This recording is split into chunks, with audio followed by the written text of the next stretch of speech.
ஆரம்பம் அற்பமானாலும் முடிவு சம்பூர்ணமா. ஆரம்பம் அற்பமானாலும் முடிவு சம்பூர்ணமாய்.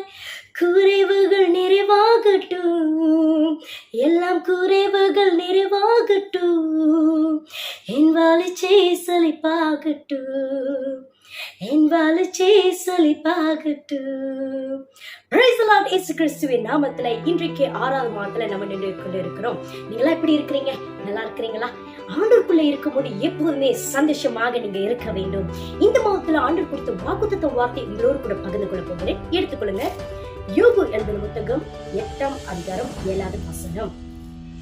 உங்களுடைய துவக்கம் அற்பமா இருந்தாலும் உங்களுடைய முடிவு சம்பூர்ணமாக இருக்கும். இன்றைக்கு இந்த வீடியோ பார்த்து கொண்டு இருக்கிற நீங்க இந்த ஆண்டவர் என்ன சொல்றாருன்னா, உங்களோட துவக்கம் அற்பமாக இருந்திருக்கலாம், வெறுமையை போல இருந்திருக்கலாம், கஷ்டத்தோடு இருந்திருக்கலாம், சாதாரண மனிதரை போல நீங்க உங்க வாழ்க்கைய ஆரம்பித்திருக்கலாம். அது உங்க ஊழியத்துல, உங்க படிப்புல, உங்க குடும்பத்துல, உங்க பிசினஸ்ல, உங்க வாழ்க்கையில எதெல்லாம் நான் செய்யணும் எல்லாம் அற்பமாக போகுதேன்னு இன்றைக்கு நீங்க தவிச்சு கொண்டு புலம்பிக் கொண்டு இருக்கலாம், கண்ணீரோடு சிந்து கொண்டு இருக்கலாம். இன்றைக்கு ஆண்டவர் என்ன வார்த்தை சொல்கிறார்னா, ஆரம்பம் அற்பமானாலும் ஆனா முடிவு சம்பூர்ணமாக இருக்கணும். இன்றைக்கு நம்மளோட தேவன் அழகாய் நேர்த்தியாய் கரெக்டாக சம்பூர்ணமாக செய்வார். இன்றைக்கு நாம் ஆண்டவரோட பிள்ளைகளாக இருக்கிறோம்.